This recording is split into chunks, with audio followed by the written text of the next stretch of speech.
All right, are you ready to like stretch our minds and our bodies today? Oh, I'm ready. Yeah, we're taking a deep dive into the world of yoga. Sounds good. But here's the twist. Okay. Our source material is not some, like, ancient scroll or something. It's a script for a myotube video. Those Wow. workout videos online. Right. And you wouldn't think a how-to video would have, like, so much to, like, unpack, right? Yeah, it's surprising, isn't it? You see, this script is more than just poses and instructions. Oh, okay. It's like a doorway to like yoga's deeper philosophy. Okay. And dare I say, its transformative powers? Transformative powers from a myotube video. All right, I'm intrigued. So let's say we're tasked with sharing the magic of yoga Okay. with the world. All right. And we only have this script as our guide. Okay. What are the golden nuggets we absolutely have to pull out? Well, first, we need to ground ourselves in yoga's history. We're talking about a practice that's over 5,000 years old. Wow. Originating in ancient India, the word yoga itself comes from the Sanskrit word yuj, Okay. meaning to unite. To unite. That sounds pretty profound for something that a lot of people, I think, just see as stretching. What exactly is being united in yoga? That's where things get interesting. Yoga aims to unite the mind, body, and spirit. Okay. It's a holistic practice that recognizes how interconnected our being truly is. The script touches on the Vedas Okay. and Patanjali's Yoga Sutras, which are essentially ancient texts that form the foundation of yoga as we know it. Okay. So I've heard of those, but to be honest, they sound a little intimidating. Is there a way to explain them that doesn't require a PhD in ancient Sanskrit? Absolutely. Think of the Vedas as a vast collection of knowledge and wisdom Okay. about life, including insights into spirituality and well-being. Yoga is woven into this ancient tapestry. Patanjali's Yoga Sutras, on the other hand, are like a practical guidebook. Oh, okay. They outline the 8 limbs of yoga, Hmm. steps you can take to reach a state of yoga or union. 8 limbs. So it's more like an eight-legged yoga octopus than just like a simple stretch. That's a fun way to think about it. And while each limb has its own significance, Okay. one that's especially relevant for beginners is mindfulness. Okay. It's about cultivating awareness of your breath, your body, and your thoughts. So it's not just about twisting yourself into a pretzel. Right. It's about bringing awareness to those twists and turns. Okay, I could see how that could be transformative. Right. But I have to admit, when I think of yoga, I do think of the physical benefits. Flexibility, strength, maybe even getting that coveted yoga body. I understand. The physical benefits are often what initially draws people to yoga. Yeah. But what's fascinating is that the script encourages us to look beyond the surface. Okay. It's telling us that yoga's benefits go far beyond just the physical. Okay, spill the secrets. What else is yoga hiding beneath the surface? Let's talk about mental benefits. Okay. Yoga is a powerful tool for managing stress and anxiety. Think of it like hitting the reset button on your nervous system. And there's science to back this up. Studies have shown that yoga can actually lower cortisol levels, your body's main stress hormone. So yoga helps us chill out? Literally? Yes, I know I could use a little less cortisol in my life. I think we all could. But how does something that seems so physical affect our mental state? It's all about the mind-body connection. Okay. When you practice yoga, you're not just moving your body, you're also training your mind to be present. And that presence can help you manage stress more effectively. Imagine, for instance, being able to face a challenging situation at work with more calm and clarity Yeah. because your yoga practice has given you the tools to regulate your stress response. Now, that's what I call a practical benefit, but it's not all about stress, right? There's that other benefit everyone talks about, yoga bliss or Right. something. Does the script touch on that at all? It does. Yoga can also boost your mood and improve focus. Think of it like a workout for your brain. I remember working on a really demanding project a while back, and my regular yoga practice honestly helped me stay focused and productive when I felt like my brain was fried. Some studies even suggest it can enhance cognitive function. So yoga can make us smarter and happier. I'm sold. It's possible. But I have to be honest, the spiritual side of yoga sometimes feels a little, up there for me. I get it. Like, I don't picture myself, like, chanting on a mountaintop anytime soon. I understand. It can seem a little esoteric. Yeah. But what's interesting is that the script hints at the spiritual benefits of yoga without going too deep into that mystical realm. Okay. It suggests that yoga can be a path to self-reflection and mindfulness, even if you're just doing it in your living room. So it's more about tuning into ourselves, Exactly. less about chanting in a wave. Okay, that feels a lot more approachable. But where do we even begin with this, like, tuning in? That's where the Myotune script really shines. It provides practical tips. that are perfect for beginners. Okay. The script emphasizes starting small, creating a routine, and most importantly, listening to your body. It's about recognizing that everyone's journey is unique and finding what works for you. Okay, so no need to twist myself into a human pretzel on day one. Not at all. That's a relief. Speaking of starting small, what are some of those beginner-friendly moves the script suggests? The script specifically highlights sun salutations, Okay. also known as Surya Namaskar in Sanskrit. It's a series of flowing poses that warm up the body and energize the mind. It's a great place to start because it introduces you to the basic movements of yoga and helps you connect with your breath. Sun salutations. Yeah, that sounds familiar. I've heard, like, yogis rave about it. Right. What kind of poses are involved? Well, you start standing and flow through forward folds, lunges, planks, and even a mini back bend. The key is to coordinate your movements with your breath, creating a fluid and energizing sequence. It sounds like a full-body workout with a side of mindfulness. And I have to say, I love the name Sun Salutations. It's so evocative. It is. The Sanskrit name, Surya Namaskar, literally translates to sun salutation, Okay. which speaks to the reverence for nature that's woven into yoga.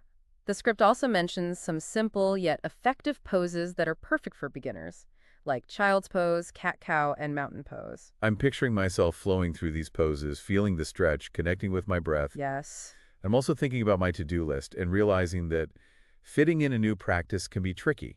How can our listeners realistically integrate yoga into their already busy lives? That's where consistency and self-compassion come in. Okay. The script emphasizes finding what works for you, whether it's a full 30-minute flow or just 5 minutes of stretching. Yeah. The key is to create a sustainable routine. So it's about making yoga a habit, like brushing our teeth, Yes, but also being kind to ourselves if we miss a day or two. exactly. It's about integrating yoga into your life in a way that feels good and sustainable. I love that approach. But let's be honest, even with the best intentions, motivation can sometimes dwindle.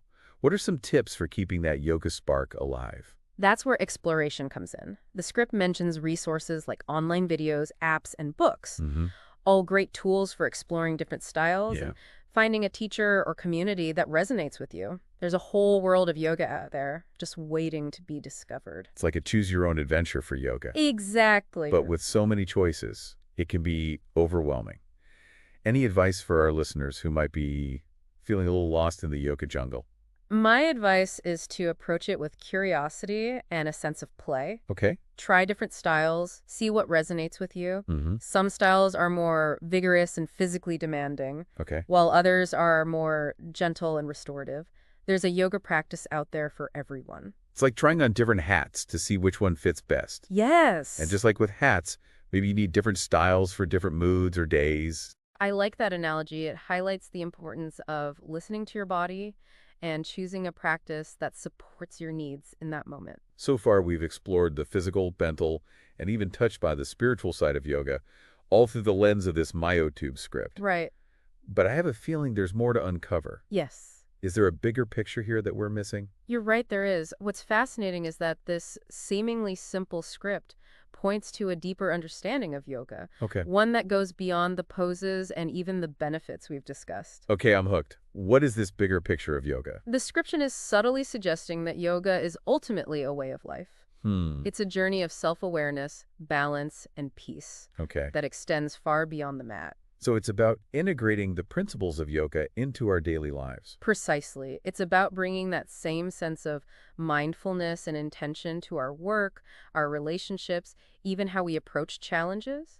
It's about living a life that's more aligned with our values and aspirations. Wow, that's powerful. But I can't help but wonder, in a world that often feels chaotic and demanding, Right. how can we actually live this yoga way of life? What does that look like in practice? That's a great question, and one that I think deserves further exploration. What's interesting is that the script subtly highlights one of the most fundamental yet often misunderstood Okay. principles of yoga. All right, you've got me on the edge of my seat. What is this mysterious principle? The script emphasizes that yoga is not about perfection. That's interesting. We're constantly bombarded with messages about achieving perfection in every aspect of our lives. Right. So what does it really mean to practice yoga without striving for perfection? How does that translate to our everyday lives? That's a profound question, and one that we'll delve into further in the next part of our deep dive. It's a concept that deserves some unpacking. That idea of yoga not being about perfection really got me thinking. Right. We're so conditioned to strive for flawlessness, to compare ourselves to others, always seeking that, like external validation. How Right. does yoga challenge that mindset? What's fascinating about yoga is that it invites us to shift our focus inward. Okay. It's about letting go of the need for external validation and instead celebrating our own progress. It's about recognizing that we're all works in progress, Okay. constantly evolving and growing. So it's less about nailing the perfect pose and more about the journey of exploring the pose, Exactly. limitations and all. Yeah, that's a great way to put it. Yoga teaches us to honor our bodies and meet ourselves wherever we are in that moment. Mm-hmm. The beauty of yoga lies in its inclusivity. Yeah. It embraces everyone, Okay. regardless of age, flexibility, or experience. I've always admired how yoga seems to attract such a diverse group of people. Right. But I have to admit, there's a part of me that still feels intimidated. Okay. Like, I need to be super flexible or have a certain body type to even step foot in a yoga studio. That's a common misconception. Yeah. And one that this Myatude script subtly challenges. Okay. It emphasizes that yoga truly is for everybody. Mm-hmm. It's about adapting the practice to fit you, Okay. modifying poses as needed, Okay. and honoring your unique journey. Adapting the practice to fit you instead of trying to fit yourself into some yoga mold. Exactly. That takes the pressure off. Right. Speaking of adapting, the script mentioned a bunch of different yoga styles. Okay. Hatha, Vinyasa, Ashtanga, Oh, Kundalini. wow. Yeah, It's like a yoga buffet. it is. Where do you even begin with so many choices? That's where the fun begins. I encourage listeners to approach it with curiosity and a sense of play. Okay. Explore different styles, different teachers, and see what resonates with you. Yeah. Maybe a vigorous vinyasa flow gets you energized, Mm-hmm. or perhaps a restorative yin practice helps you unwind after a long day. You make it sound so simple. I know. But I think a lot of people, myself included, can get overwhelmed with the options. Yeah. Any tips for navigating the yoga jungle without getting lost? It's all about listening to your body and intuition. Okay. What are you seeking from your yoga practice? Do you want a challenging workout, a moment of peace, or maybe a deeper exploration of the spiritual side of yoga? Mm-hmm. Once you have a sense of what you're looking for, Okay. you can start exploring different styles and teachers that align with your needs. It's like trying on different hats until you find one that fits just right. Yes. And just like at hats, maybe you need different styles for different moods or stages of life. Exactly. A yoga practice that invigorates you one day might feel overwhelming on another. Right. The key is to stay open, explore, and trust that you'll find what feels good for you.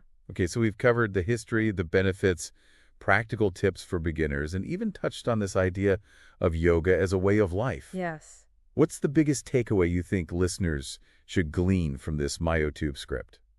I think the core message is that yoga is a journey of self-discovery and transformation that empowers you to connect with yourself on a deeper level. Okay. It's about finding balance, Mm-hmm. cultivating awareness, and ultimately discovering a sense of peace that radiates into all areas of your life. Beautifully said. And that journey, as we've discovered, is less about achieving some idealized version of perfection Right. and more about embracing the process, imperfections, and all. Absolutely. And that's what makes yoga so accessible and relatable. Yeah. It's not about being a certain age, Right. having a certain body type, or being able to contort yourself into impossible shapes. Yeah. It's about showing up, breathing, and connecting with yourself in a way that feels authentic and empowering. It's a reminder that yoga is more than just a workout.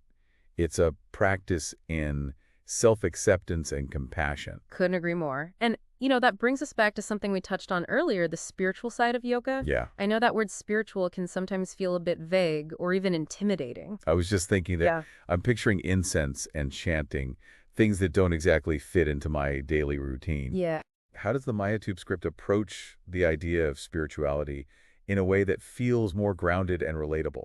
What's interesting is that the script doesn't explicitly dive into the depths of yogic philosophy or complex spiritual concepts. Okay. Instead, it offers a more subtle and accessible perspective on spirituality. Hmm. Remember how we talked about the word yoga meaning to unite? Right. Well, the script hints at the spiritual aspect of yoga by emphasizing the interconnectedness of all things. Ah, so it's less about otherworldly experiences Right. and more about recognizing the connection between ourselves, others, and the world around us. Exactly. It's about cultivating a sense of unity and recognizing the shared humanity that binds us all. Okay? And, there's one particular word that perfectly encapsulates this idea of interconnectedness and reverence. Ooh, I love where this is going. You're talking about namaste, right?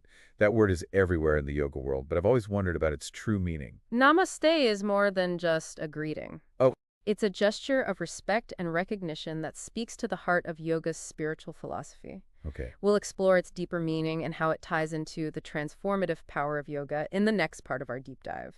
That word namaste always makes me feel a certain way, Oh, like I'm instantly transported to a peaceful yoga studio or something. right. But I realize I've never really understood what it truly means. Well, what's fascinating is that namaste is so much more than just a word you say at the end of a yoga class. Okay. It's a gesture of deep respect and recognition Mm-hmm. that acknowledges the divine spark within each of us. So it's not just a casual hello or goodbye. Not at all. It literally translates to, I bow to you. Okay. But it's a bow that goes beyond the physical. Okay. It's a recognition of the shared divinity that connects us all. Remember how we talked about yoga being about uniting the mind, body, and spirit? Right. Well, Namaste beautifully embodies that concept of interconnectedness. It's like saying, like, the light within me sees and honors the light within you. Exactly. That's so powerful. It is. It's a reminder that we're not separate, isolated beings. We're part of a greater whole. And every encounter, every interaction is an opportunity to recognize that interconnectedness. Okay, I'm starting to see how namaste ties into that bigger picture of yoga as a way of life that we were discussing. It's not just something you say in the yoga class, it's a way of being in the world. Precisely. And I think that's why it feels so resonant. It's a reminder to approach each interaction with reverence, compassion, and a recognition of the inherent worth and dignity of every person we meet. Mm-hmm. It's like carrying the spirit of yoga with you wherever you go. It's like a thread of connection that weaves its way through every aspect of our lives. I love that image. And, it makes me think about how the simple Myotude script has woven together so many threads of wisdom about yoga. We've explored its ancient roots, the physical and mental benefits, the different styles, the idea of yoga as a way of life, and even the concept of imperfection. It's amazing how a seemingly simple script can open up such a profound exploration. I feel like we've been on a journey, not just through the world of yoga, but also through our own understanding of what it means to live a more mindful and connected life. And that's the beauty of deep dives like this. They challenge us to look beyond the surface and uncover the hidden gem of wisdom that are all around us. So as we wrap up our deep dive into the world of yoga, what's the one thing you hope our listeners take away from this exploration? I hope this deep dive has sparked a sense of curiosity and inspired listeners to explore yoga further, whether they're stepping onto a mat for the first time or deepening an existing practice. Remember, yoga is a journey, not a destination. It's about progress, not perfection. It's about showing up authentically, embracing our imperfections, and connecting with that inner spark of divinity that we all share. Beautifully said. And as we close, let's take a moment to connect with that inner spark, to breathe deeply, and to feel the ripple effects of this exploration as we move forward. Namaste, everyone. Namaste.